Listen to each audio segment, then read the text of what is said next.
Dear students, good morning. This is Monu sir, and today we will read our next chapter, that is narration. So we start without any delay our topics, that is narration. Narrate. At first, we will know about narration. Narrate means वर्णन करना, और ये क्या होती है? एक verb होती है। नरेटर वर्णन करता, और ये नाउन होते हैं। नेक्स्ट आपका है नरेशन, मीन्स वर्णन होता है, और ये नाउन होता है। अब देखेंगे जो नरेशन होता है उसे आप स्पीच भी कहते हैं, और जो हमारी स्पीच होती है वो दो तरह से होती है। एक डायरेक्ट स्पीच होती है जिसे आप शॉर्टकट में डीएस बोलते हैं, और एक आपका होता है इनडायरेक्ट स्पीच जिसे आप आरडीएस बोलते हैं, मीन्स इनडायरेक्ट स्पीच बोलते हैं। चलिए हम लोग देखते हैं कि नरेशन होता क्या है। तो narration is a topic that tells with the study of expressing the idea of speaker. Narration can be studied under two groups: direct speech and indirect speech.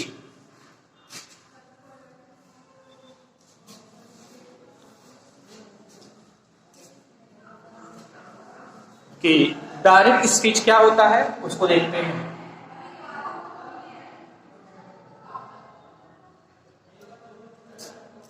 Direct speech, in this case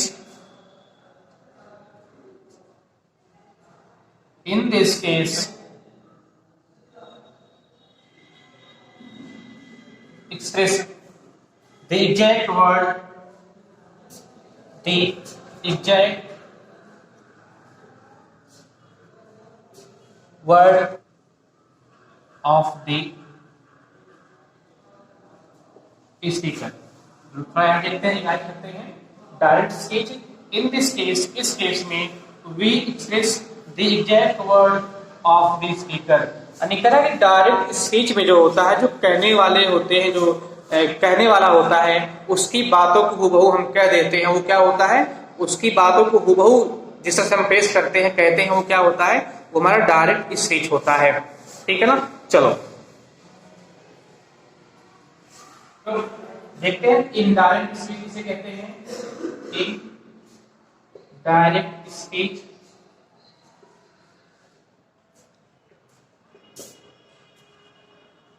in this case we do not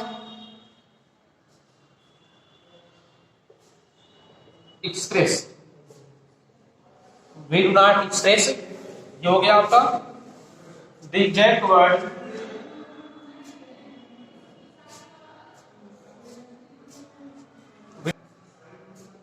of the speaker,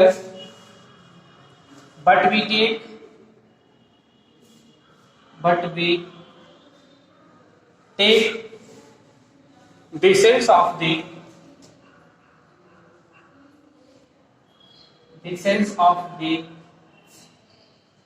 speaker press, and we express, और हम व्यक्त करते हैं that statement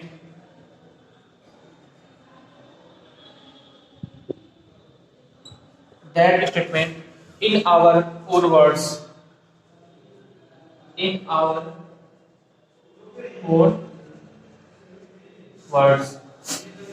हम लोग यहां देखते हैं स्टार्ट से कि इन दिस केस अर्थात इन डायरेक्ट स्पीच में we do not express the exact word of the speaker. यानी कहने वाले के शब्दों को हम ज्यों का त्यों नहीं बोलते हैं, नहीं लिखते हैं, but we take the sense of the speaker, बल्कि हम कहने वाले के जो सेंस होता है उसको लेकर के और उसको अपनी भाषा में हम अपने शब्दों में व्यक्त करते हैं। वो क्या हो जाता है? आपका इनडायरेक्ट स्पीच हो जाता है। चलिए हम लोग आगे बढ़ते हैं। अब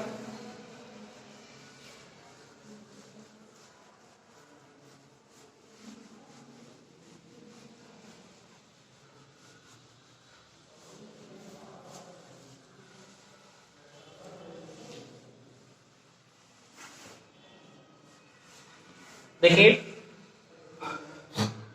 सब्जेक्ट, वर्ब, कामा, इन्वर्टेड कामाज, फिर सब्जेक्ट, वर्ब और फिर अदर वर्ड, और ये बंद हो जाएगा। इस प्रकार के स्ट्रक्चर को, अगर इस प्रकार का अगर आपका स्ट्रक्चर होता है तो उसे कहते हैं डायरेक्ट स्पीच कहते हैं। तो आप लोग ध्यान दीजिएगा, जो डायरेक्ट स्पीच होता है, जो डायरेक्ट स्पीच होता है उसमें दो पार्ट होते हैं। एक पार्ट होता है इस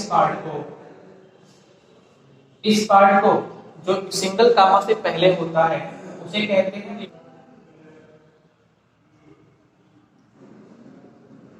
रिपोर्टिंग वर्ब कहते हैं, और इस प्रकार के स्ट्रक्चर को जो इधर होता है उसे कहते हैं रिपोर्टेड स्पीच कहते हैं। रिपोर्टेड स्पीच कहते हैं। मीन्स अगर इस तरह से स्ट्रक्चर होता है कि सब्जेक्ट, वर्ब, फिर कामा, फिर यहाँ पे के आपका लिखा गया है, इसको बोलते हैं इन्वर्टेड कामाज। इन्वर्टेड कामाज बोलते हैं, इन्वर्टेड कामाज। ये क्या होता है? ये होता है इन्वर्टेड कामाज। फिर सब्जेक्ट, वर्ब, अदर वर्ड होता है, और फिर जो आपके इन्वर्टेड कामाज होते हैं वो बंद होते हैं। आप देखेंगे इस प्रकार के स्ट्रक्चर को रिपोर्टेड स्पीच कहते हैं। अर्थात आप कह सकते हैं कि हमारे जो डायरेक्ट स्पीच होता है उसके दो पार्ट होते हैं, एक होता है रिपोर्टिंग वर्ब और दूसरा पार्ट होता है रिपोर्टेड स्पीच होता है। चलिए प्रश्न और इसमें कुछ देखते हैं। जो हमारी रिपोर्टिंग वर्ब होती है यह किसी भी टेंस में हो सकती है, यह किसी भी टेंस में हो सकती है, और जो रिपोर्टेड स्पीच होता है यह भी क्या होता है? यह भी किसी भी टेंस में, ये भी किसी टेंस में हो सकती है। मीन्स कि रिपोर्टिंग वर्ब भी किसी टेंस में हो सकती है, और जो रिपोर्टेड स्पीच होता है वो भी किसी भी टेंस में हो सकता है। हम लोग आगे बढ़ते हैं। अब देखते हैं कि आप लोग जानते हैं कि डायरेक्ट स्पीच से इनडायरेक्ट स्पीच में बदलने के लिए तीन रूल होते हैं। कितने रूल होते हैं? तीन रूल होते हैं, और उन रूल्स को हम लोग अब समझते हैं। ठीक है ना? तो देखते हैं। देयर आर थ्री, आप लोग लिखते रहेंगे, there are three types of rules for changing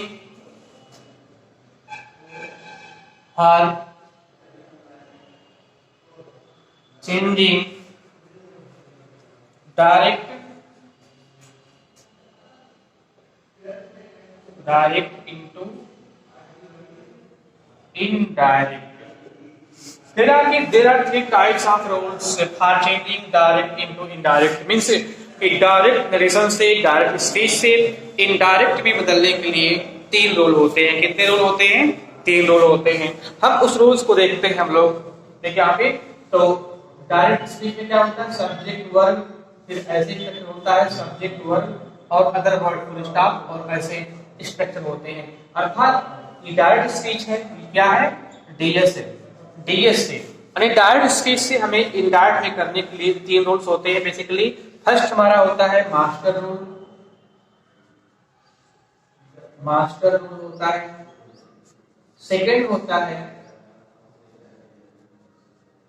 generic rule होता है, और तीसरा होता है स्पेसिफिक। तो देखिए यहाँ पे आपका एक तो तीन रूल यहाँ पर आपका हो गया है। थोड़ी सी बैटरी डाउन लग रही है। देखिए यहाँ पे मास्टर रूल, जेनरिक रूल और स्पेसिफिक रूल, ये तीन रूल होते हैं। यानी डायरेक्ट स्पीच से इनडायरेक्ट स्पीच में बदलने के लिए हमारे कुल कितने रूल होते हैं? कुल तीन रूल होते हैं।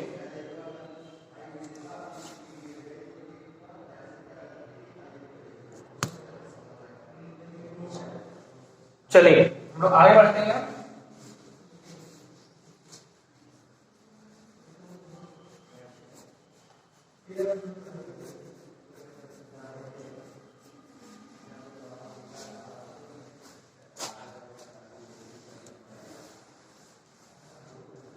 चलिए तो हम लोग आगे बढ़ते हैं। तो हम लोग पढ़ते हैं मास्टर रूल, एक एक करके। मास्टर रूल, ठीक है। तो हमने पहले बताया था आपको कि डायरेक्ट स्पीच से इनडायरेक्ट स्पीच में बदलने के लिए तीन रूल होते हैं। आपके जो क्या नाम है, फर्स्ट होता है, उसमें से आपका ये मास्टर रूल होता है। और मास्टर रूल में आप देखेंगे ना कि जो आपके सेंटेंस होते हैं, जो सेंटेंस होते हैं उसको देखते हैं, और उसमें जो परिवर्तन करते हैं आप, बेसिकली जो मेन पॉइंट से आप सेंटेंस को जोड़ते हैं उसे मास्टर रूल कहते हैं। एक बार आप दोबारा देखिएगा, जो सेंटेंस, जिस सेंटेंस को, यानी दो सेंटेंस को आप जोड़ते हैं, तो जिस कंजक्शन से आप जोड़ते हैं उसी रूल को क्या बोलते हैं, उसी रूल को बोलते हैं मास्टर रूल बोलते हैं। तो हम लोग उसको पढ़ते हैं। इसमें क्या होता है, आपका पहला सेंटेंस होता है असर्टिव, असर्टिव सेंटेंस होता है। दूसरा आपका होता है क्या नाम है, इंपरेटिव होता है, इंपरेटिव सेंटेंस। और तीसरा होता है इंट्रोगेटिव, इंट्रोगेटिव सेंटेंस होता है। और आपका चौथा होता है ऑप्टेटिव, ऑप्टेटिव सेंटेंस होता है। और आपका फिफ्थ होता है एक्सक्लेमेटरी होता है। आपका फिफ्थ जो होता है वह एक्सक्लेमेटरी सेंटेंस होता है। अब देखिए इस मास्टर रूल के तहत के रूप में हम लोग कौन से कनेक्टिव का यूज करते हैं इनडायरेक्ट में कन्वर्ट करने के लिए। तो हम देखेंगे असर्टिव सेंटेंस हमारा होता है तो हम उसमें कंजक्शन दैट का यूज करते हैं। इस मास्टर रूल का मतलब बेसिकली हमारे जो कंजक्शन होते हैं, जिस कंजक्शन से हम दो सेंटेंस को आपस में जोड़ते ऐड करते हैं उसे क्या कहते हैं, उसे मास्टर रूल कहते हैं। और वो क्या होते हैं, विशेषता, ये मेनली आपके कंजक्शन होते हैं। अगर सेंटेंस हमारा असर्टिव होता है तो हम कंजक्शन दैट का प्रयोग करते हैं। अगर सेंटेंस हमारा इंपरेटिव होता है तो उसमें हम लोग टू करते हैं। अर्थात जहां पे हमारे गामा और इन्वर्टेड कामा होते हैं वहां पर हम कंजक्शन का यूज करते हैं उसकी जगह पर। अगर सेंटेंस हमारा असर्टिव है तो दैट करते हैं, इंपरेटिव सेंटेंस है तो टू का प्रयोग करते हैं। और अगर हमारा सेंटेंस इंट्रोगेटिव है तो यहाँ पर दो तरह से होता है। अगर सेंटेंस हमारा यस या नो टाइप का होता है तो उसमें आप लोग इफ या वेदर का प्रयोग करते हैं, इफ या वेदर का प्रयोग करते हैं। अगर सेंटेंस आपका WH टाइप का है, मतलब सेकंड टाइप का है, तो इसमें आप क्या करते हैं, इसमें आप सेम WH का यूज करते हैं। इसमें क्या होता है, सेम ऑफ WH का प्रयोग यहाँ पर करते हैं। चलो, अगर सेंटेंस आपका ऑप्टेटिव होता है तो यहाँ भी हम लोग कंडीशन दैट का प्रयोग करते हैं। और अगर हमारा सेंटेंस एक्सक्लेमेटरी होता है तो यहाँ पर भी क्या होता है, हमारा जो दैट का प्रयोग होता है। देखिए यहाँ पे तो मास्टर रूल के अंडर में आप देखेंगे जो कंजक्शन हमारे सेंटेंस को जोड़ने के काम आते हैं, यानी जिस सेंटेंस का आप प्रयोग करते हैं सेंटेंस को जोड़ने के लिए, उसे क्या बोलते हैं, उसे बोलते हैं मास्टर रूल। तो आपके सेंटेंस असर्टिव है तो दैट का प्रयोग करते हैं, इंपरेटिव है तो टू का प्रयोग करते हैं, इंट्रोगेटिव है तो यस नो टाइप का है तो इफ या अदर का प्रयोग करते हैं। और अगर आपका WH टाइप का होता है तो सेम WH का यूज करते हैं उस सेंटेंस को जोड़ने के लिए। ऑप्टेटिव होता है तो दैट का यूज करते हैं, और एक्सक्लेमेटरी होता है तो भी हम क्या करते हैं, दैट का प्रयोग करते हैं। चलिए हम लोग अब आगे बढ़ते हैं। तो इस प्रकार से आपका ये क्या हो गया, ये आपका मास्टर रूल था।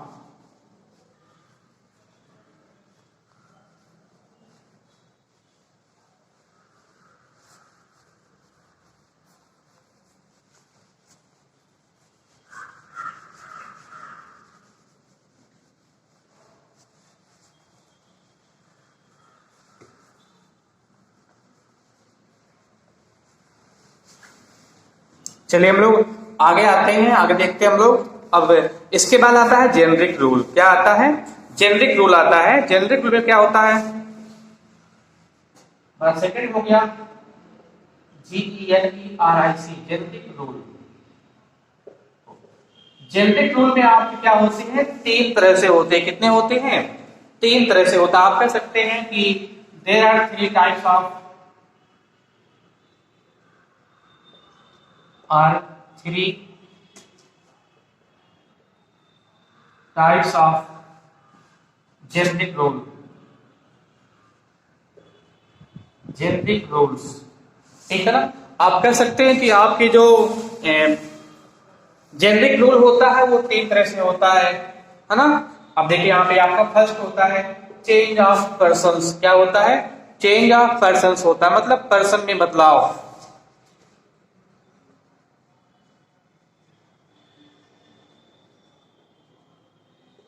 सेकेंड होता है चेंज ऑफ, आपका ये पर्सन हो गया, सेकेंड हो गया change of tense, change of tense. और तीसरा होता है changing of the words, change of other words.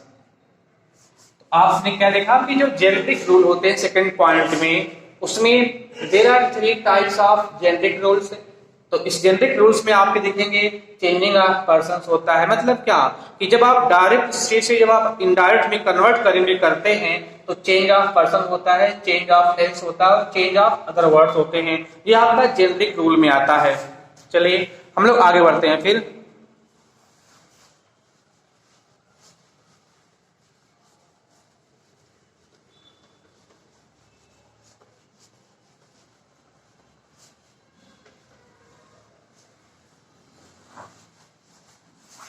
चलिए तो ये हम लोगों का एक परिचय हार्ट जो नरेशन है, हम लोग इसके बाद अगली वीडियो में सीधे एग्जाम्पल पर आएंगे और उसको एक एक करके हम लोग पढ़ेंगे। तब तक के लिए लोग वीडियो को रखते हैं, हम लोग बंद करते हैं। और मुझे उम्मीद है कि आप इस वीडियो को देखेंगे, लाइक सब्सक्राइब और शेयर जरूर करेंगे। Thank you very much.